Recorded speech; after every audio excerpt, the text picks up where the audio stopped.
Hello दोस्तों, कैसे हो। एक बार फिर मैं आपके सामने आ गया हूँ और हम पढ़ रहे थे भारतीय इतिहास के भाग कुछ विषय भाग 1, जिसका फर्स्ट चैप्टर हमने कंप्लीट कर लिया था और सेकंड चैप्टर राजा, किसान और नगर चल रहा था। अगर किसी को कोई डाउट हो तो वो कमेंट करके बताएं, या फिर कुछ समझ में नहीं आया हो तो वो कमेंट करके मुझे बताए।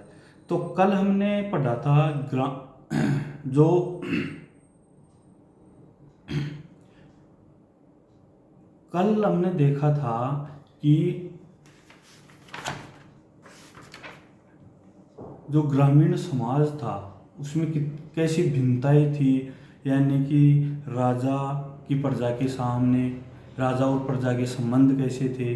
तो देखा हमने तनावपूर्ण थे, और फिर खाद्यान्न संकट भी धीरे धीरे उत्पन्न होने लगा।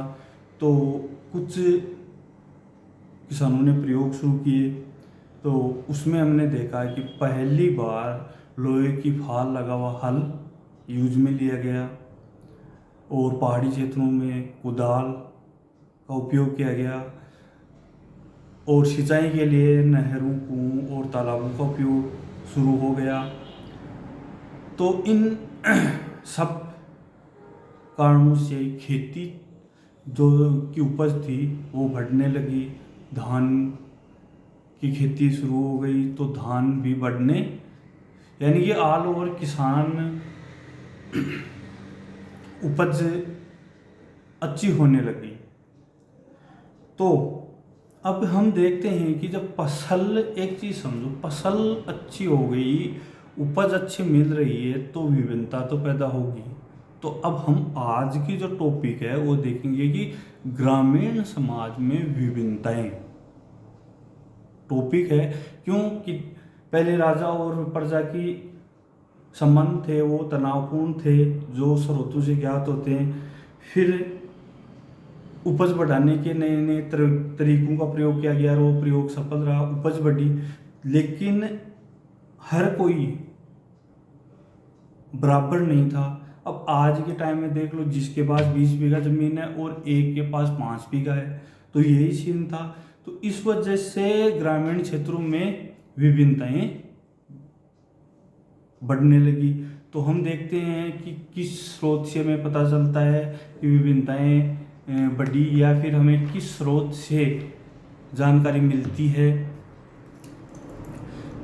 तकनीकी बढ़ी, हमने कल पढ़ा था उपज बढ़ाने के लिए तकनीकी बढ़ी, लेकिन उसका लाभ समान नहीं था। तकनीकी बढ़ी, उपज भी बढ़ी, लेकिन लाभ समान नहीं था। कुछ प्रमाण मिलते हैं जो खेती से जुड़े हुए लोगों में उत्तरोत्तर, यानी कि जो कुछ प्रमाण ऐसे मिले हैं कि जो खेती से जुड़े हुए थे, जो कहने का मतलब अमीर अमीर होता गया और गरीब गरीब होता गया। जो खेती, जिसके पास अच्छी खेती हो रही थी वो उत्तरोत्तर वृद्धि कर रहा था, और बाकी डाउन थे। प्रमाण, अब इस चीज का भी प्रमाण कहाँ मिला, तो सबसे ज़्यादा इम्पोर्टेंट हिस्ट्री के अंदर प्रमाण, तो अब इस चीज़ का प्रमाण मिलता है बौद्ध कथाओं में। इसमें बौद्ध कथाओं में अब देखो एक चीज़ वो है लिखने का तरीका, नोट्स बनाने का तरीका इस तरह है। अब जैसे प्रमाण लिख दिया, प्रमाण, तो उसके आगे बौद्ध ग्रंथों में या बौद्ध कथाओं में। अब बौद्ध कथाओं में क्या प्रमाण मिला है, तो नीचे बौद्ध ग्रंथ कथाओं के नीचे एरो लगा के फिर उसमें जो शब्द यूज किए हैं, भूमिहीन, खेतीहर, श्रमिकों, छोटे किसानों का उल्लेख मिलता है। तो प्रमाण कहाँ से मिले, बौद्ध कथाओं से। अब एक वर्ड दे रखा है गृहपति, और ये इंडेक्स में भी दे रखा है इसमें से ज़्यादा क्वेश्चन तो नहीं है, बस एक ये है कि जो खेती के प्रमाण मिले हैं वो किससे मिले हैं, बौद्ध कथाओं से। और ज़्यादा से ज़्यादा एग्जामिनर आगे बढ़ जाएगा तो बौद्ध कथाओं में क्या उल्लेख है, तो उसमें भूमिहीन, खेतीहर, श्रमिक और छोटे किसानों का उल्लेख मिलता है। अब एक वर्ड है गृहपति, इसमें आपके क्वेश्चन बन रहा है। तो गृहपति, पहली बात तो गृहपति जो शब्द है वो पाली भाषा का शब्द है, समझे दोस्तों। पहला तो वर्ड इसमें आएगा, पहला पॉइंट के पाली भाषा का शब्द है। दूसरा पॉइंट है शब्द का प्रयोग किनके लिए किया जाता था, पहला भाषा हो गई। दूसरा प्रयोग किनके लिए होता था गृहपति का, तो इसमें छोटे किसान और जमींदारों के लिए, दूसरा पॉइंट। और बड़े, इसमें मतलब छोटे किसान और जमींदारों के लिए गृहपति शब्द का प्रयोग किया जाता था और भाषा इसकी पाली थी। अब है बड़े बड़े जमींदार और जो ग्राम प्रधान थे वो शक्तिशाली होते थे, यानी कि छोटे जमींदार, बड़े जमींदार और एक गांव का, पूरे गांव का ग्राम यानी कि प्रधान। तो बड़े जमींदार और प्रधान थे वो शक्तिशाली होते थे। अब और एक इम्पोर्टेंट फैक्ट है जो आपको याद रखना है कि जो प्रधान का पद था वो वंशानुगत था, यानी बाप बेटा फिर उसका बेटा।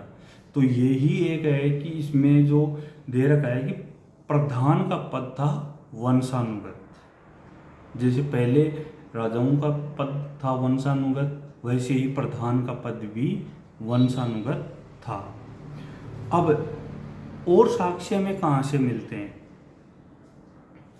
तो आरंभिक संगम साहित्य, यानी कि आरंभिक तमिल संगम साहित्य। मैंने कल बताया था कि संगम साहित्य, साउथ के साहित्य को संगम साहित्य बोला जाता है। तो इनका उल्लेख और संगम साहित्य में मिलता है। उसमें क्या है कि विभिन्न वर्गों का उल्लेख किया गया है, गांव में रहने वाले विभिन्न वर्गों का उल्लेख किसमें किया गया है, तमिल संगम साहित्य के आरंभिक साहित्य में। क्लियर। अब है कि उसमें कुछ वर्ड यूज किए गए हैं, ये आपको ध्यान रखना, अंडरलाइन कर लेना, मार्कर से मार्क कर लेना, ये वर्ड आपके लिए इम्पोर्टेंट है। तो जो उसमें वर्ड यूज हुआ है तमिल संगम साहित्य में, पहला है वेलालर। वेलालर शब्द है जो बड़े, संभावना है बड़े जागीरदारों के लिए यूज हुआ होगा। तो पहला वर्ड तो आ गया वेलालर। बाद में है हलावाहा, उलवर और दास अणिमाई। कितने वर्ड हो गए, हलावाहा, उलवर, दास अणिमाई, ये वर्ड। तो इनके बारे में जो निष्कर्ष निकालते हैं वो बताते हैं कि भूमि के विभिन्न स्वामित्व, जैसे छोटे बड़े किसान हो गए, और श्रम के आधार पर या नए प्रौद्योगिकी के आधार पर ये वर्ड विकसित हुए हैं, और किसी न किसी पर्टिकुलर गरीब हो, किसान हो, या इनके लिए किया गया है। तो ये 4 वर्ड हैं, ये स्टूडेंटों ध्यान रखना, क्योंकि ये अब तक जो हम पढ़ा इसमें गृहपति और ये वर्ड ही महत्वपूर्ण है। अब हम देखते हैं कि गृहपति का और अर्थ क्या होता है। तो गृहपति का अर्थ है घर का मुखिया, शॉर्ट एंड स्वीट अर्थ है घर का मुखिया। अब दूसरा पॉइंट है इसमें, गृहपति भाई नियंत्रण किन पे करता है, तो गृहपति घर में रहने वाली विभिन्न महिलाओं, वृद्ध महिलाओं, बच्चों, नौकरों, दासों, इन सब पर किसका नियंत्रण रहता है, गृहपति का। फिर यानी कि घर से जुड़े हुए सभी, चाहे भूमि हो, चाहे जानवर हो, चाहे दास हो, श्रमिक हो, चाहे परिवार के सदस्य, इन सब पर नियंत्रण किसका होता है? गृहपति का। तो यहाँ पर ये क्वेश्चन पूछ सकते हैं कि गृहपति क्या है, या गृहपति किन पर नियंत्रण रख सकता है। ठीक है, तो इसको दिमाग में बैठा लेना, गृहपति, क्योंकि ये इंडेक्स में दे रखा है, तो इंडेक्स में जो दे रखा है वो तो महत्वपूर्ण है। और फिर एक नोट इसमें ये डाल लेना, नोट, क्योंकि कभी कभी इसका प्रयोग व्यापारियों और सम्भ्रात वर्ग के लिए, सम्भ्रात वर्ग मतलब जो मतलब संपन्न है, पढ़ा लिखा है वो, तो इनके लिए भी प्रयोग होता है, लेकिन कभी कभी। अब हम देखते हैं एक गांव की छोटी सी कहानी। कहानी आप पढ़ लोगे, कोई दिक्कत नहीं है। उसमें जो क्वेश्चन आ रहे हैं वो मैं निकाल लिए हैं, तो मैं बताता हूँ। एक गांव की छोटी सी कहानी, तो उसमें है जो किस ग्रंथ में इसके प्रमाण मिले हैं, तो हर्षचरित्र ग्रंथ है और उसकी भाषा है संस्कृत। पहला तो पॉइंट तो ये है कि ये जो कहानी है किस ग्रंथ में मिलती है, तो ये है हर्षचरित्र, जिसकी भाषा संस्कृत है। फिर किसके बारे में? ये जो हर्षचरित्र है वो कन्नौज के शासक हर्षवर्धन के बारे में लिखा गया है। फिर है कि हर्षचरित्र को लिखा किसने, तो हर्षचरित्र को बाणभट्ट ने लिखा। बाणभट्ट, और ये लगभग 7वीं शताब्दी ईसा पूर्व के आसपास है। और फिर बाणभट्ट कौन था? बाणभट्ट हर्षवर्धन का राज कवि था। तो ये ऐसे पढ़ो, ऐसे पढ़ने का तरीका, ऐसे नोट्स बनाने का तरीका विकसित करो। मैं टेलीग्राम ग्रुप पे कुछ हिंट्स डालूंगा, एक बार टेलीग्राम में, सॉरी, व्हाट्सएप ग्रुप पे देखना। क्यों? हर्षचरित्र में मिलता है भाषा संस्कृत। किसके बारे में जानकारी? कन्नौज के शासक हर्षवर्धन के बारे में जानकारी। और हर्षचरित्र किसने लिखी? बाणभट्ट ने। अब बाणभट्ट कौन था? राज के कवि, किसका? हर्षवर्धन का। तो इसमें कुछ नहीं बताया गया है कहानी में, मतलब गांव की स्थिति बताई गई है, जिसमें विंध्या क्षेत्र है, विंध्याचल पर्वत वाला क्षेत्र, वहाँ की एक बस्ती का जीवन बताया गया है। वहाँ पे मतलब धान की खेती बोई जा रही है, और प्रयोग किसका किया जा रहा है वहाँ पे? कुदाल का। हल का प्रयोग वहाँ पे नहीं हो सकता, इसलिए कुदाल का प्रयोग किया गया है। क्यों? और एक है वहाँ की मिट्टी। तो मिट्टी क्या है? काली मिट्टी है, जो लोहे जैसी कठोर है। ये कहानी का सारांश था। बाकी इस कहानी में से क्वेश्चन सिर्फ हर्षचरित्र जो बुक है किसने लिखी, किसके बारे में, भाषा शैली कौन है, या फिर पूछ ले बाणभट्ट कौन था। ओके दोस्तों, मेरा मकसद रीडिंग मारना नहीं है, मेरा मकसद आपको एक तैयारी करने का तरीका या फिर नोट्स बनाने का तरीका वो ही है। अब जो अगला पॉइंट आता है, पहले तो विभिन्नता ये था पॉइंट, अब अगला पॉइंट आता है कि भूमिदान और सम्भ्रात ग्रामीण। संपन्न, सम्भ्रात का मतलब संपन्न ग्रामीण। भूमिदान और सम्भ्रात, इसमें फैक्ट हैं आपके लिए बहुत महत्वपूर्ण है। भूमिदान का प्रमाण कब मिला? तो ईसवी आरंभिक शताब्दी में। पहली बात तो ये ध्यान रखना, भूमिदान का प्रमाण कब मिला? ईसवी शताब्दी आरंभ में। फिर है प्रमाण किस में मिलता है? अभिलेखों में। प्रमाण के नीचे एरो लगा के लिख लो, प्रमाण किसमें? अभिलेखों में। फिर अभिलेख के नीचे एरो लगा के लिख लो, अभिलेख में क्या क्या मिले। अभिलेख कुछ पत्रों पर लिखे गए हैं, लेकिन अधिकांश जो अभिलेख हैं वो ताम्र पत्रों पर लिखे गए हैं। और अधिकांशतः अभिलेखों की भाषा थी संस्कृत और कुछ तमिल और तेलुगु स्थानीय भाषाओं में भी मिले हैं। तो अभिलेख वाला हो गया क्लियर। और भूमिदान किसको दी जाती थी? साधारणतया धार्मिक संस्था या ब्राह्मणों को भूमिदान दी जाती थी, तो ये याद रखना। अब हमें भूमिदान का प्रमाण अभिलेखों से प्राप्त होता है। फिर हम एक फैक्ट क्वेश्चन जो आपके सामने आया है वो है प्रभावती गुप्त। जो अब प्रभावती गुप्त कौन थी? पहले तो हमें ये जानना है कि प्रभावती गुप्त कौन थी। प्रभावती गुप्त शासक सबसे महत्वपूर्ण शासक चंद्रगुप्त द्वितीय की पुत्री थी। और विवाह कहाँ हुआ था इसका? दक्कन के भटार के वाकाटक परिवार से। और वाकाटक परिवार भी महत्वपूर्ण शासक थे।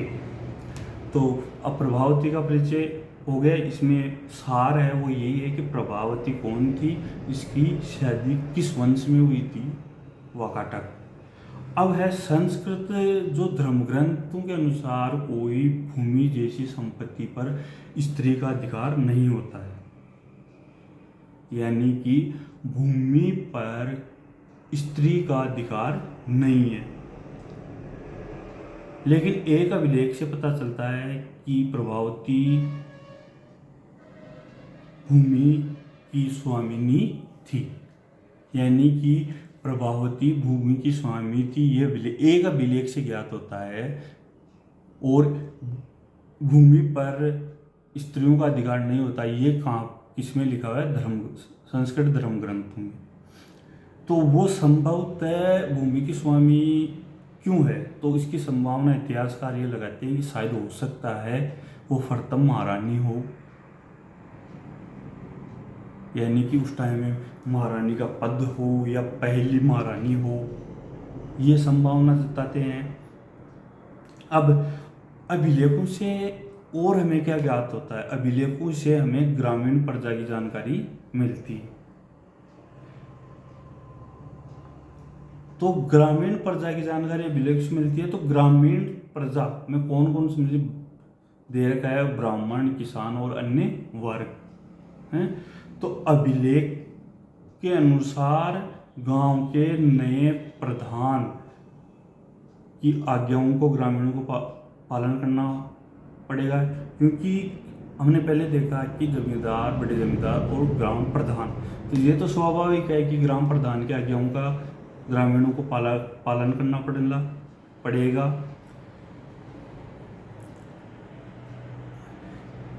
और दूसरा जो कर था, संभवतः अंदाज ये लगाया जाता है अभिलेखों से कि वो जो कर था वो किसको दिया जाता था? ग्राम प्रधान को।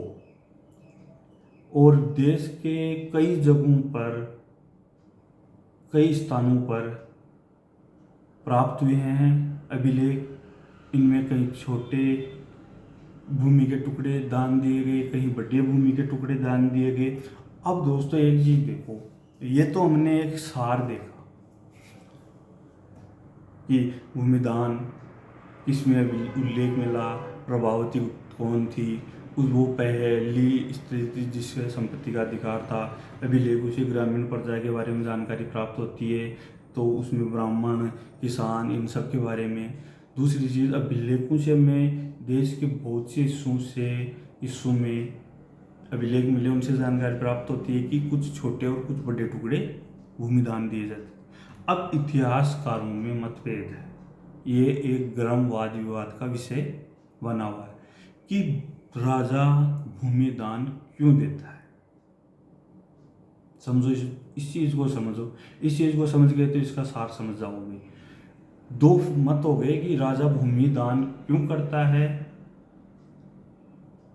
और तो कुछ विद्वानों का कहना है कि राजा भूमिदान इसलिए करता है कि कुछ सामंत या जागीरदार इतने शक्तिशाली हो जाते हैं कि राजा उनके सामने दुर्बल हो जाता है, तो वो उनको भूमिदान देकर अपने साथ या उनका समर्थन लेने की कोशिश करता है। फर्स्ट मत तो ये है। और